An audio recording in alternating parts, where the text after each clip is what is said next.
The Valari had watched humanity for 300 years. They watched from their beautiful ships that floated through space like silver fish swimming through dark water. They watched humans fight their wars, build their cities, and reach for the stars with clumsy rockets and primitive technology. The Valari laughed at them. They called humans violent children who would destroy themselves before they ever mattered to the galaxy. Ambassador Zyrith remembered those days well. He had been young then, barely 100 years old, when the Galactic Council voted to deny Earth membership. The vote was not even close. Why would they invite warmongers into their peaceful community? Humans solved their problems with weapons. They celebrated warriors. They built monuments to their battles. Such creatures had no place among civilized species. Now Zyrith stood in the ruins of what had once been the most beautiful city on the colony world of Kethoran. The sky above him burned orange and red. Smoke rose from collapsed buildings that had stood for 10,000 years. The screams of his people filled the air as they ran from the Kethrani soldiers that hunted them through the streets. The Kethrani swarm had come without warning. Their hive ships appeared at the edge of Valari space like a dark cloud spreading across the stars. The Valari had sent their elegant fleet to meet them. Those ships were built for exploration and diplomacy. They had weapons, yes, but weapons designed to discourage pirates and small threats. No one had attacked the Valari in 5,000 years. No one had needed to. The battle lasted less than 4 hours. The Kethrani tore through the Valari fleet like fire through dry grass. Their organic ships moved with terrible speed, surrounding the silver vessels and ripping them apart with claws and acid. The Valari called for help from their allies. The Taurani said they were too far away. The Meketh claimed they could not spare any ships. The Urathi simply did not answer. Zyrith understood then what he had not understood before. The galaxy had been at peace for so long that no one remembered how to fight. No one except the species they had rejected. He made his way through the burning streets to the communication center. Most of the equipment was destroyed, but one emergency transmitter still had power. His hands shook as he worked the controls. He was about to do something that his people would have considered shameful just days ago. He was about to beg for help from the humans. The message he sent was short. There was no time for proper diplomatic language or formal greetings. He spoke from his heart, hoping that someone would hear, hoping that they would care enough to respond. "We were wrong about you. Please help us." He sent the message toward Sol System, the small yellow star that humans called their sun. Then he sat down among the ruins and waited to die. 400 light-years away, Lieutenant Katie Moore sat at her station aboard the USS Horizon. The ship was on routine patrol at the edge of human space, a job so boring that most officers begged for transfers after a few months. Katie had been here for 2 years. She did not mind the quiet. She had grown up in a small town in Nebraska where nothing much happened either. She knew how to find meaning in simple work. The signal came in weak and broken, scattered by dust clouds and stellar interference. Katie almost dismissed it as random noise. But something made her look closer. She ran the signal through her filters, cleaning it up piece by piece until the words became clear. Her coffee cup slipped from her fingers and crashed on the floor. She contacted Captain Lisa Monroe immediately. The captain came to the communications center within minutes, still pulling on her uniform jacket. She listened to the message 3 times without speaking. Then she ordered Katie to establish a secure channel to Earth Space Command. Admiral Daniel Shaw received the message in his office on Luna Station. He was 63 years old, with gray hair and deep lines on his face that came from 30 years of military service. He had fought in the Martian Rebellion when he was young. He had commanded ships during the Pirate Wars, in the Outer System. He had trained his entire life for a moment that everyone told him would never come. The galaxy did not want humanity. The great powers out there among the stars looked at Earth and saw only danger. They feared what humans might do if they ever gained access to advanced technology. They feared human anger, human ambition, human stubbornness. So they kept Earth isolated, hoping that humans would stay in their little corner of space and leave the rest of the galaxy alone. Now, one of those great powers was calling for help. The very species that had led the vote against Earth was begging humans to save them. Admiral Shaw could have ignored the message. Many people on Earth would have said the Valari deserved what they were getting. Let them learn what it meant to face real danger without friends to help them. Let them understand the cost of their arrogance. But Daniel Shaw had not spent his life preparing for war because he enjoyed violence. He had done it because he believed that strength came with responsibility. The strong protected the weak. That was what separated soldiers from murderers. He called his senior commanders to the war room. They came quickly, sensing from his tone that something important had happened. He played the message for them, and watched their faces change as they listened. "The Valari are dying," he said when the message ended. "The Kathrani swarm is destroying their worlds. Their allies have abandoned them. They have no one left to turn to except us." "Sir," one commander said carefully, "the Valari rejected us. They called us animals. They said we were too dangerous to join the galactic community." Yes they did," Shaw agreed. "And now they need our help." He looked around the room at the men and women who had dedicated their lives to defending humanity.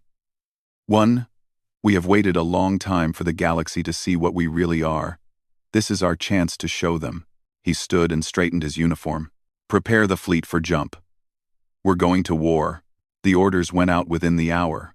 Across human space, from the shipyards of Mars to the hidden bases in the asteroid belt, ships began to wake from their long sleep. Engines that had waited decades for this moment roared to life. Crews rushed to their stations. Weapons systems powered up with low hums that grew into thunder. Humanity was coming. And the galaxy would never be the same. The shipyards of Mars had been silent for 20 years. Most people on Earth had forgotten they existed. The government called them storage facilities, places where old equipment was kept in case it was ever needed again. But Captain Ryan Cole knew the truth. He had known it since the day he took command of the USS Defiance and saw what was hidden in the red dust of the Martian plains. 400 warships waited in underground hangars carved into the rock. They were not beautiful ships. They had no elegant curves or shining hulls. They were ugly things, built from thick armor plates and covered with weapons. Railguns lined their sides like metal teeth. Missile tubes dotted their surfaces like spots on a predator's skin. Nuclear warheads slept in their bellies, waiting to be released. The Valari built ships for peace. Humans built ships for survival. When the activation order came, Ryan felt something loosen in his chest. He had spent 15 years training for a war that everyone told him would never happen. He had memorized battle formations that commanders laughed at during peace conferences. He had run simulations against enemy fleets that politicians said were only imaginary threats. Now all that work finally had a purpose. He walked through the corridors of the Defiance as his crew rushed to their stations. 8,000 men and women served aboard this ship. They came from every country on Earth, united by a common purpose. They were soldiers, yes, but they were also engineers, doctors, scientists, and farmers. Human ships carried everything needed to survive far from home because humans knew that no one else would help them if something went wrong. Commander Megan Hart met him on the command deck. She was a small woman with sharp eyes and a mind like a computer. She had grown up during the Martian Rebellion, hiding in tunnels while bombs fell above her head. That experience had made her hard in ways that peacetime soldiers could never understand. She knew what it meant to fight for survival. "The fleet status report," she said, handing him a tablet. 212 ships ready for deployment. Another 50 will be ready within 6 hours. What about the reserves?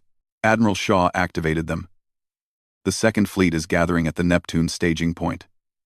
Admiral Cruz will have 300 ships ready within 72 hours. Admiral Shaw activated them Neptune staging point. Ryan nodded. The plan had always been clear. The first fleet would respond to immediate threats, while the second fleet prepared to deliver the decisive blow. It was a strategy that human commanders had used for thousands of years, adapted for the scale of space warfare. On Luna Station, Chief Engineer Lucas Grant worked without sleep.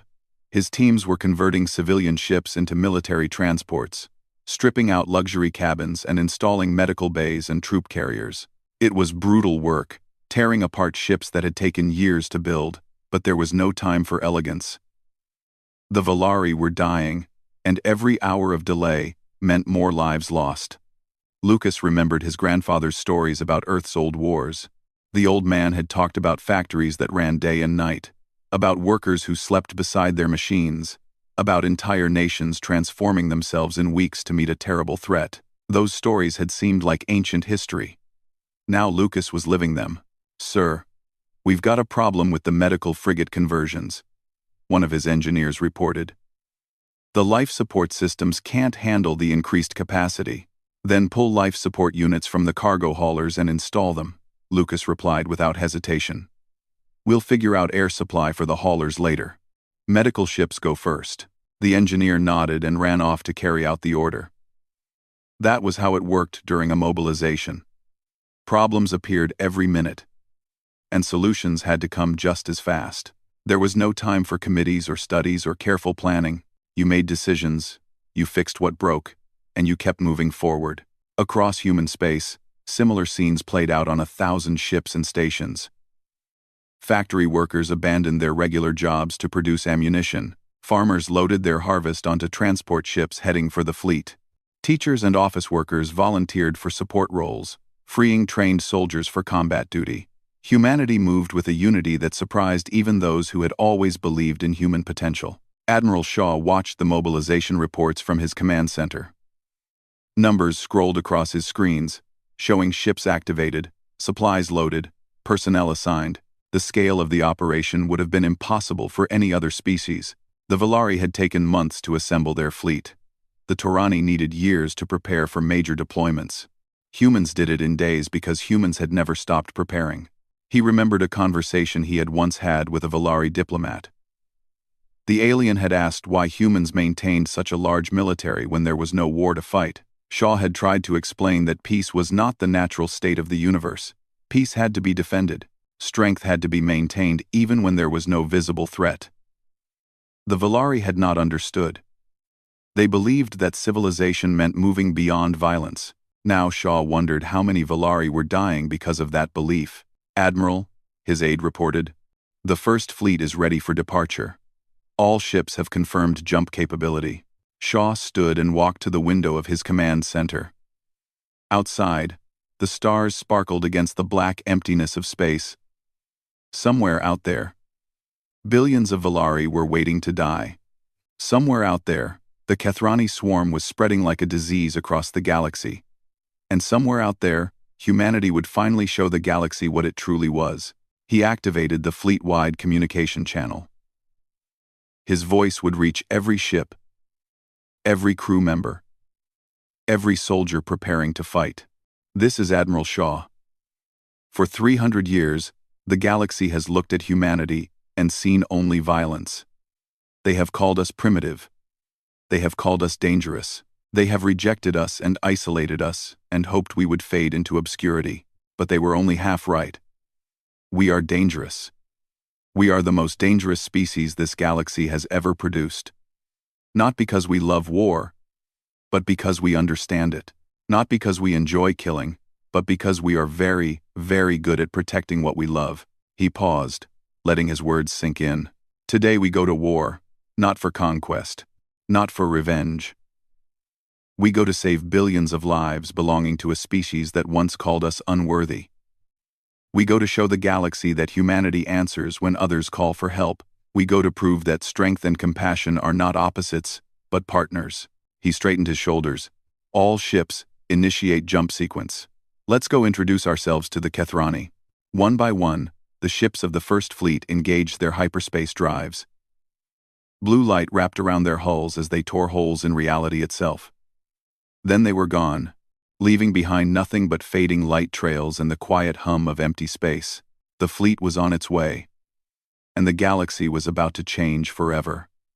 The human fleet emerged from hyperspace above the burning world of Kethoran. For a moment, everything was still. The stars hung silent in the darkness. The planet below glowed with the orange light of 1,000 fires. Then the sensors came alive with warnings, and the stillness shattered into chaos. Swarm Commander Vrexketh felt the presence of the new ships through the hive mind that connected all Kethrani. He was an ancient creature, older than most human civilizations, and he had conquered more worlds than he could remember. The intelligence reports had mentioned the humans.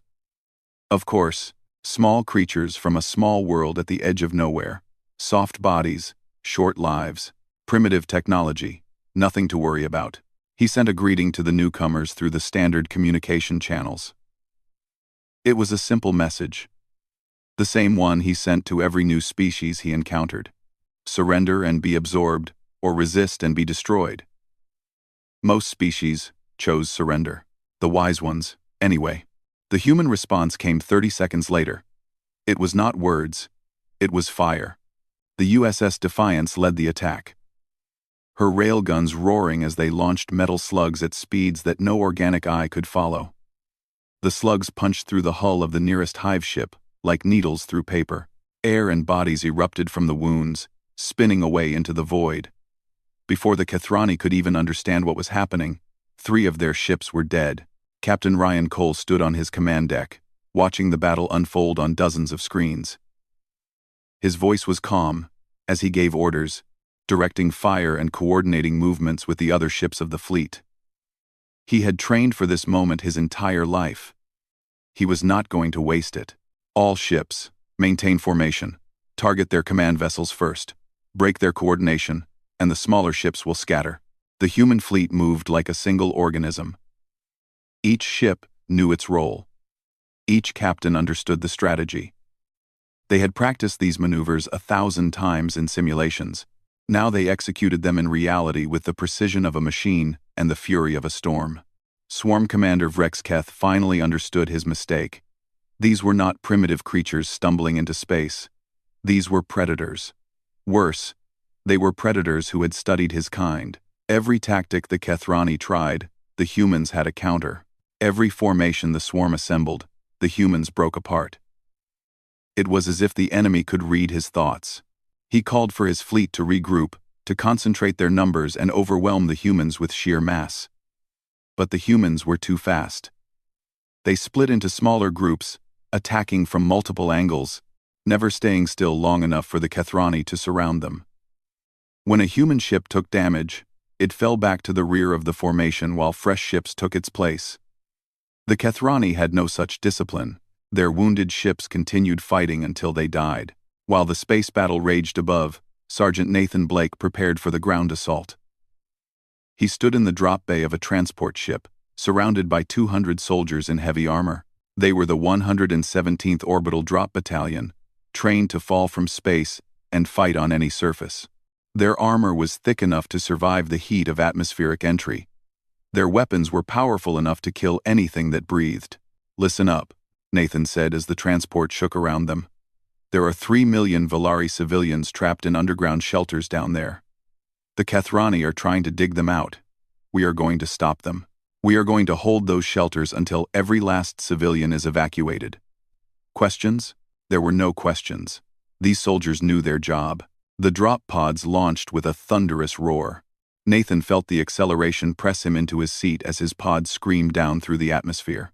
Fire wrapped around the outside of the pod, turning the small window into a sheet of orange light. The heat sensors in his suit climbed toward the danger zone and then slowly began to fall as the pod slowed down.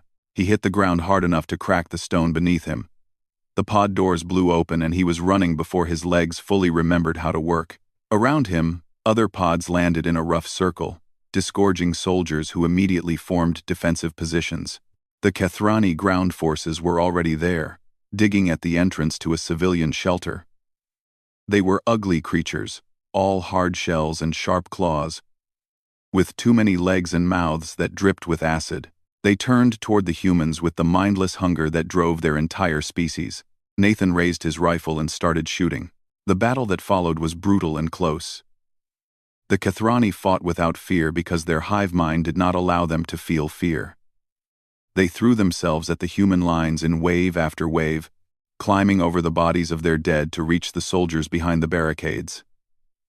But humans had something the Kethrani did not understand. Humans could be afraid and keep fighting anyway. Humans could watch their friends die and still hold the line. Dr. Sophie Wells set up her medical station in the basement of a collapsed building. She was a small woman with steady hands and eyes that had seen too much. Wounded soldiers came to her in a constant stream, carried by their comrades or dragging themselves through the rubble. She worked on them with quick efficiency, patching holes and stopping bleeding and sending them back to fight. Then the first Valari civilians arrived. They had escaped from the shelters through side tunnels, guided by human scouts who had found them in the darkness. They were tall, thin creatures with silver skin and large eyes filled with terror. Most of them had never seen violence before. Many of them could not stop shaking. Sophie treated them the same way she treated her own soldiers. She spoke softly to them, explaining what she was doing, trying to calm their fear.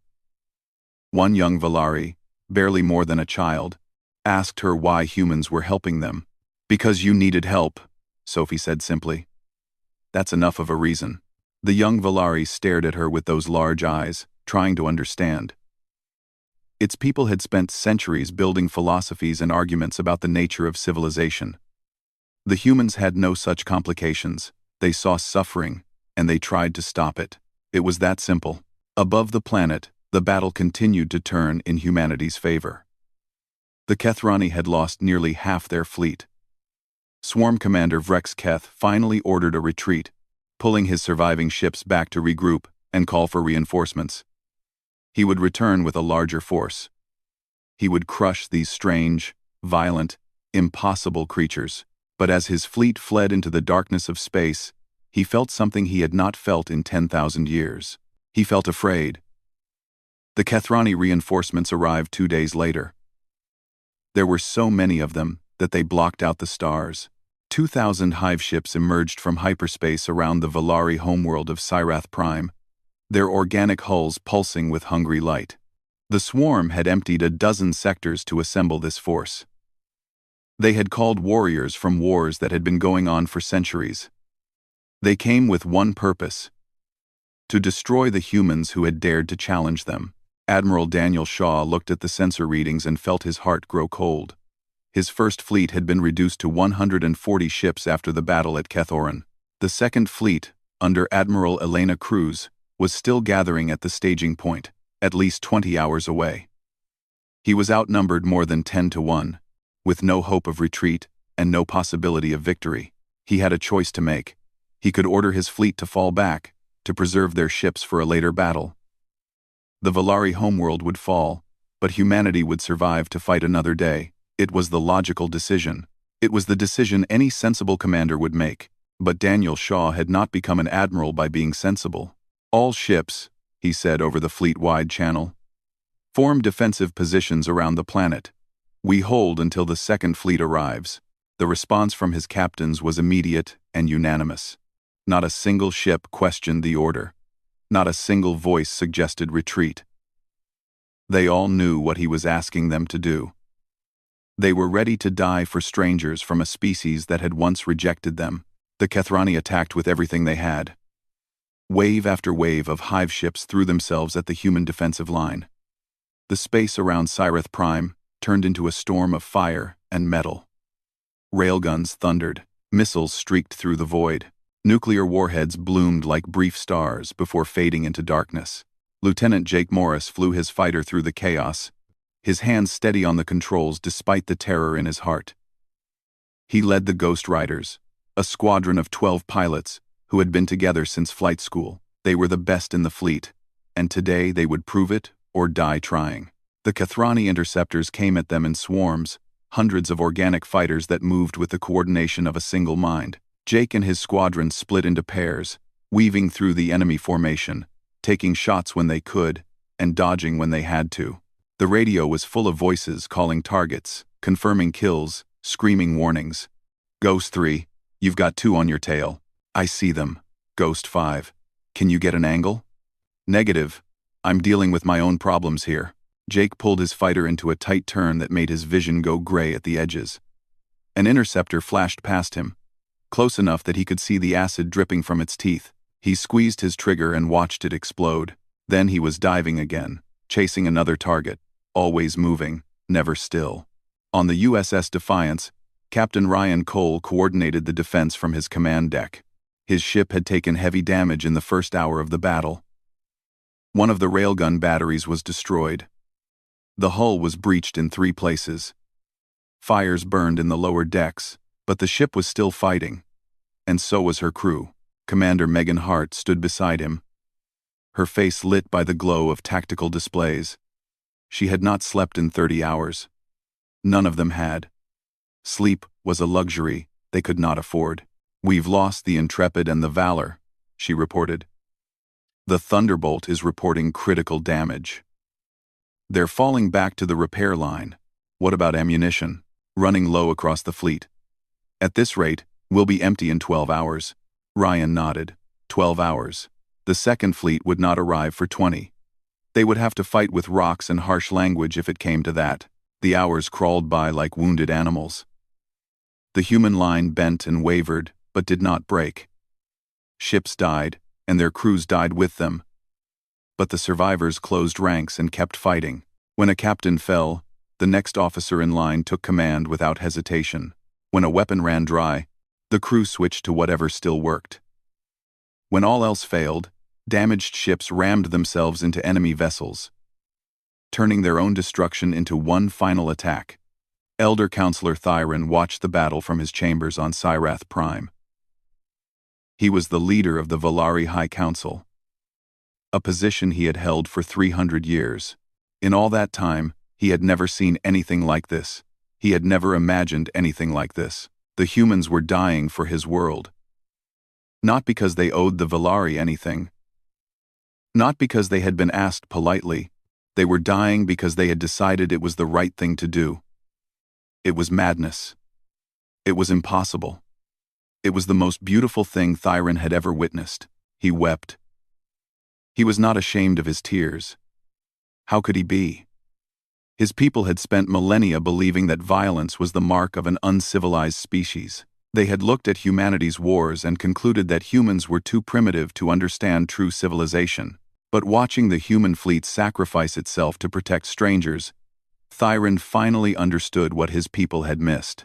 The willingness to fight was not the opposite of civilization, it was its foundation. Peace meant nothing if no one was willing to defend it. Kindness meant nothing if it could not survive contact with cruelty. The humans understood this.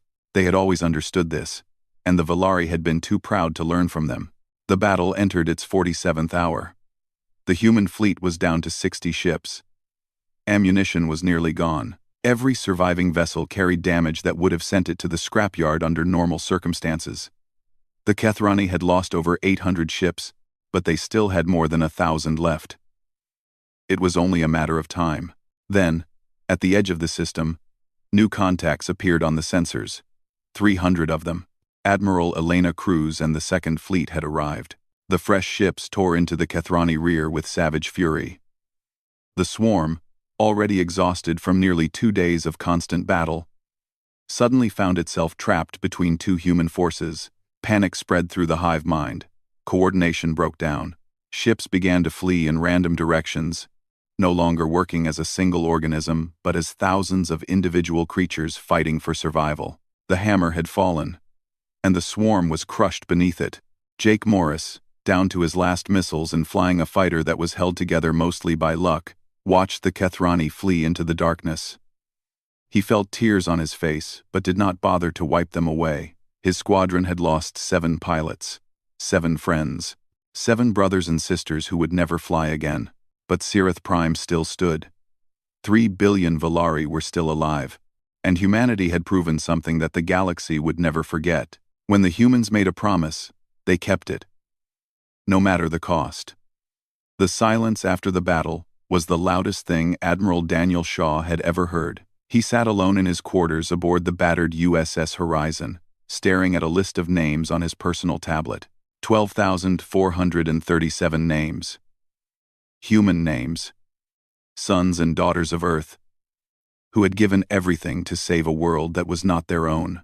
He read each name slowly, giving every fallen soldier a moment of his time. He owed them that much.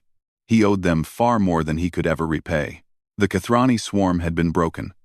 Of the 2,000 ships they had brought to Sireth Prime, fewer than 200 had escaped into the darkness of deep space. The remnant queen, the ancient consciousness that guided the hive mind, had transmitted a final message before retreating. We will remember the humans. It was meant as a threat. Shaw suspected it would prove to be something else entirely. A soft chime at his door interrupted his thoughts. He set down the tablet and called for the visitor to enter. Elder Counselor Thyron stepped into the room. The Valari leader looked different than Shaw remembered from the old diplomatic recordings. The arrogance was gone from his posture. Something humbler had taken its place. "Admiral Shaw," Thyron said, his voice soft. "I hope I am not disturbing you." "Not at all, Counselor. Please, sit." Thyron lowered himself into a chair designed for human bodies. It was too small for him, but he did not complain. "I have come to express the gratitude of my people, though I suspect that words are not sufficient for what you have done." "Words are fine," Shaw said. "Your people are alive. That's what matters. You lost so many of your own to save us. 12,000 lives." Thyron's large eyes glistened with moisture. "We rejected your species. We called you unworthy. We denied you a place among the civilized peoples of the galaxy. And still you came when we called." "I do not understand." Shaw was quiet for a long moment. He thought about all the reasons he could give. Strategic calculations, political advantages, the opportunity to prove humanity's worth. All of those things were true. But they were not the real answer. "Do you have children, Counselor?" he finally asked. Thyron nodded. 3. They were in the shelters on Sireth Prime during the battle. When a child cries for help, it doesn't matter if that child has been kind to you. It doesn't matter if they deserve help.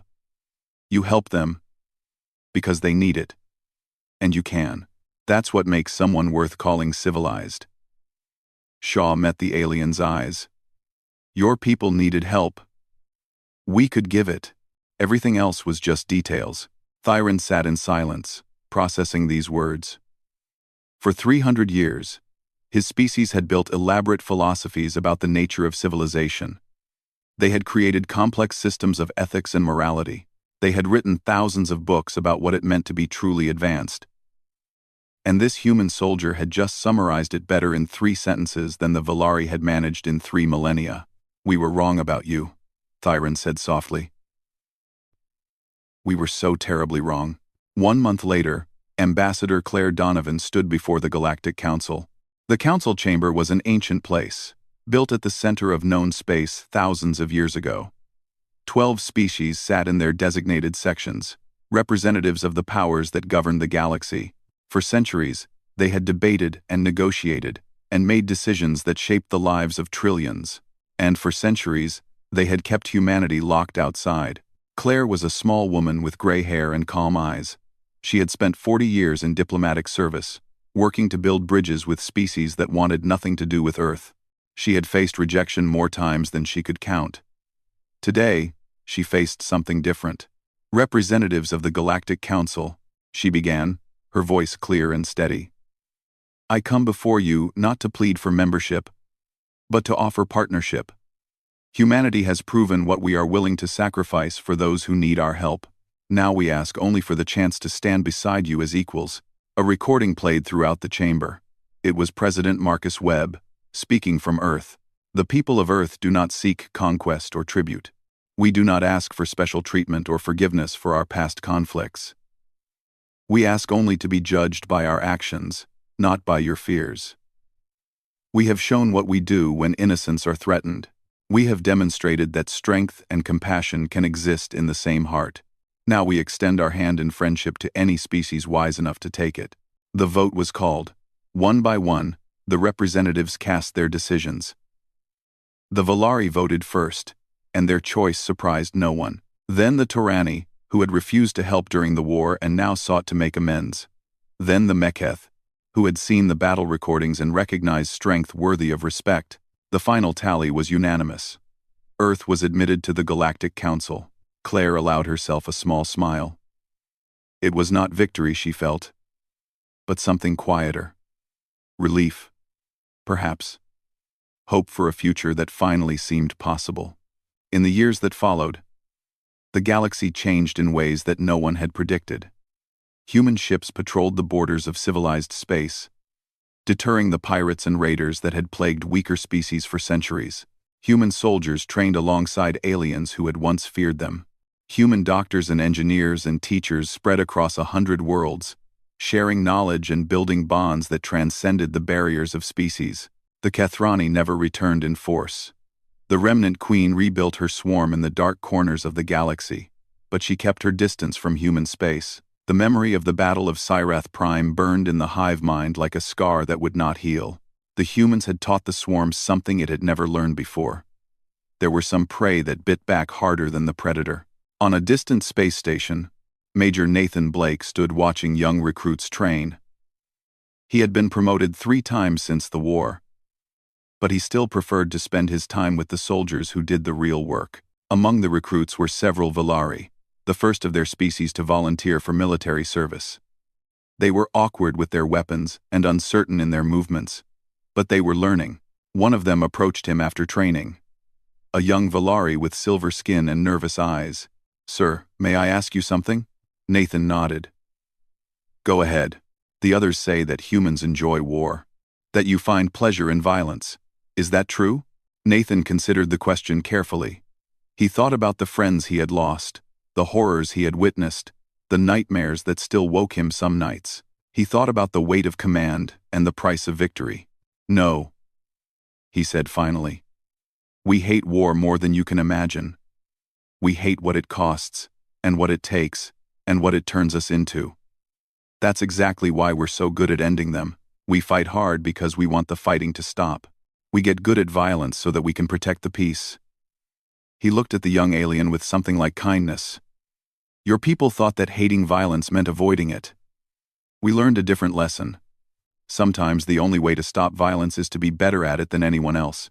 The young Valari was quiet for a long moment. Then, slowly, understanding dawned in those large alien eyes. "I think I see," the recruit said.